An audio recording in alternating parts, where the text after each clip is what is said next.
माननीय अध्यक्ष जी धन्यवाद बहुत बहुत। अध्यक्ष जी, गरीबों को बजट से बहुत आशा थी, लेकिन जब आया बजट तो सिर्फ निराशा थी।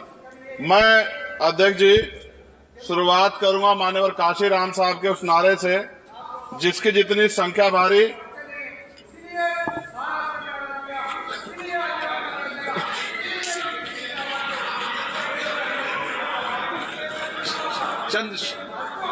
चंद्रशेखर जी।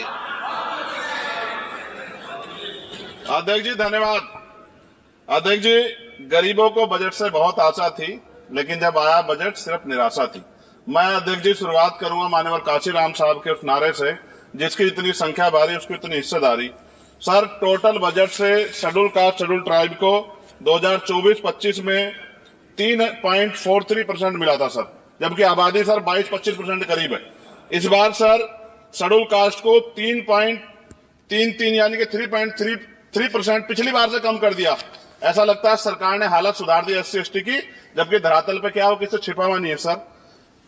1645424.28 में से मात्र सर ई उत्थान की वेबसाइट पर रिलीज किया है सर 93963.41, यानी कि लगभग 60%।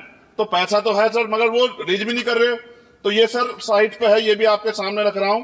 2024-25 में शेड्यूल ट्राइब के लिए सर 3.47 इस बार का बजट है 25-26 का, और ये लगभग ना के बराबर बढ़ा है सर।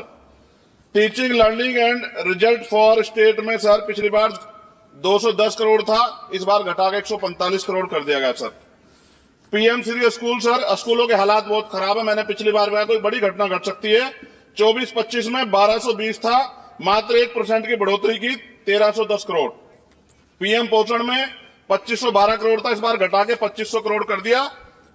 ये सरकार की विफलता है। नेशनल मीन्स मेरिट स्कॉलरशिप में सर पिछली बार 70 करोड़ था, इस बार भी 70 करोड़ है, जबकि जनसंख्या बढ़ रही है और जरूरत भी बढ़ रही है। प्रधानमंत्री उच्चतर शिक्षा अभियान पिछली बार 315 करोड़ का बजट था सर, इस बार 258 करोड़ का है। वर्ल्ड क्लास ट्यूशन ये सरकार ने कहा था कि हम लोग बनाएंगे, पिछली बार 341 करोड़ था सर, इस बार 90 करोड़ है। कितनी कटौती है सर आपके सामने। SC/ST एट्रोसिटी होती है सर, उसका बजट समय से नहीं मिलता, परिवारों को इसका सामना करना पड़ता है। और सर बजट का तो तभी फायदा होगा जब सुरक्षा होगी। NCRB का डाटा कहता है कि इतने एट्रोसिटी हो रही है। आप राजस्थान से सर, राजस्थान में बहुत हो रही है, लेकिन देश भर में हो रही है। इस पे सरकार को ध्यान देना चाहिए कि इनकी सुरक्षा हो। मेडिकल की पढ़ाई बहुत महंगी है सर, इस पे कोई विशेष काम नहीं हुआ है, क्योंकि गरीब बच्चे भी डॉक्टर बनना चाहते हैं, लेकिन महंगी शिक्षा के कारण उनके सपने चकनाचूर हो रहे हैं। एडवोकेट प्रोटेक्शन लॉयर्स के लिए कुछ नहीं है सर बजट में। सर मेरे लोकसभा क्षेत्र में एम्स की मैंने मांग की थी, क्योंकि सर कुंभ की घटना हुई, हायर सेंटर ना होता बहुत नुकसान हो जाता। बड़ौद की घटना हुई, हायर सेंटर नहीं था सर, नुकसान हुआ। और हमारे क्षेत्रों में भी सब जिलों में जहां हायर सेंटर नहीं होंगे बहुत बड़ा नुकसान हो सकता है। वहां की जनता को भी जीने का अधिकार है। तो एम्स की मांग नहीं पूरी हुई, इंडस्ट्रियल एरिया नहीं लगा। लकड़ी का शानदार काम है सर वहां, उस काम पे कोई बेहतरीन काम नहीं हुआ सर। आगे रोजगार नहीं, रोजगार की वजह से सर ये अमेरिका ने जो अन्याय किया हमारे साथ, ये रोजगार कमी कहानी, नौजवान वहां जाता है सर। सर यूनिवर्सिटी नहीं मिली हमें कोई। सर मुसलमानों को क्या दिया बजट में, पिछड़ों को क्या दिया, अल्पसंख्यकों को क्या दिया। सर मेरी एक विशेष मांग है आपके माध्यम से सर, हमारे बहुत सारे मिनिस्टर यहां बैठे हैं।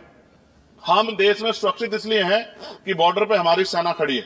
एयरपोर्ट से लेके पार्लियामेंट में भी सर हमारे अर्धसैनिक सैनिक बल सर, उनकी वजह से हम लोग सुरक्षित महसूस करते हैं। मेरी ये मांग है सरकार से सर, हमारी फौज, हमारे अर्धसैनिक बल के वेतन से कम सर उनको टैक्स फ्री किया जाए। अगर उनके वेतन पे भी टैक्स लगेगा सर, तो उनकी पीड़ा को आप समझ सकते हो। वो कहते नहीं सर किससे, ना उनकी कोई यूनियन है, लेकिन मुझे ऐसा महसूस होता है कि सेना और अर्धसैनिक बल के जवानों से उनकी इनकम से टैक्स सर वो मुफ्त हो, उनका फ्री होना चाहिए, जिससे वो भी अपने बच्चों की अच्छी तरह देखभाल कर सके और देश की तरक्की में जो है अपना योगदान दे सके। पुरानी पेंशन पे कोई सरकार ने कुछ नहीं कहा, बहुत सारे बुजुर्ग लोग परेशान है इसको लेके। नौजवानों के लिए क्या है सर, पढ़े लिखे नौजवान बेरोजगार घूम रहे हैं सर। स्किल के बाद क्या है, माँ बाप पेट काट काट के बच्चों को पढ़ा देते हैं, लेकिन उसके बाद क्या, रोजगार नहीं मिलेगा तो कहां जाएगा, खत्म होने वाला है सब सर। अच्छा सर आप बैठे हैं तो समय बढ़ जाएगा, मैं जानता हूं सर। किसानों के लिए बहुत कुछ नहीं है, और किसानों में इतने किसानों की जान गई थी सर, उस पर भी सरकार ने कुछ नहीं सोचा। मजदूर सर, न्यूनतम वेतन के लिए पिछली बार सरकार ने कहा था, लेकिन वो धरातल पे उसका लाभ नहीं मिल रहा है। मनरेगा में सर जॉब नहीं मिल रही है। जॉब, मैं गया था गांव में, जॉब कार्ड है सर, जॉब कार्ड बने हुए हैं, लेकिन काम नहीं मिल रहा है। 100 दिनों काम गारंटी दी सर। सफाई कर्मचारियों के लिए कुछ नहीं है। और सर अंत मुझे आपसे कहना पड़ेगा, मैंने पिछली बार भी कहा सफाई कर्मचारियों के लिए अलग से बजट बना दो, सीवर में मरते हैं सर। ये पूरे देश के लिए अपमान का विषय है, ये सम्मान का विषय नहीं, पूरे देश का अपमान होता है जब देश का सफाई कर्मचारी। कुंभ में देखिए सर, सफाई व्यवस्था क्या है, किसकी देन है? नेताओं मंत्रियों के, सफाई कर्मचारियों की। वो सफाई कर्मचारी जो आज सीवर में उतरता है और गांव देहात में मैला सर पे उठाता है सर, ये बहुत तकलीफ का विषय है। और मैं अपनी पीड़ा को व्यक्त करते आपसे कहूंगा सर, महिलाएं सुरक्षित नहीं है। सरकार कोई भी वो करे, स्टेट से बात करे, बजट बढ़ाए सर। बेटियों की रक्षा इस देश में होनी चाहिए। जब तक बेटियों की रक्षा नहीं होगी, जिनको सर हम देवयुक्त पूछते धार्मिक, उसमें जब तक बेटियों की रक्षा नहीं होगी तब तक सर देश मजबूत नहीं होगा। मैं वित्त मंत्री से मांग करूंगा कि जो मैंने सवाल उठाए जब वो जवाब दें, तो इन पे बताएं कि कटौतियां क्यों की, कि SC/ST के पढ़ने का अधिकार छीन के सरकार तरक्की कर सकती है, ये संभव नहीं। धन्यवाद अध्यक्ष जी। सभा की कार्रवाई सोमवार दिनांक 10 फरवरी 2025 को 11 बजे तक के लिए स्थगित की जाती है।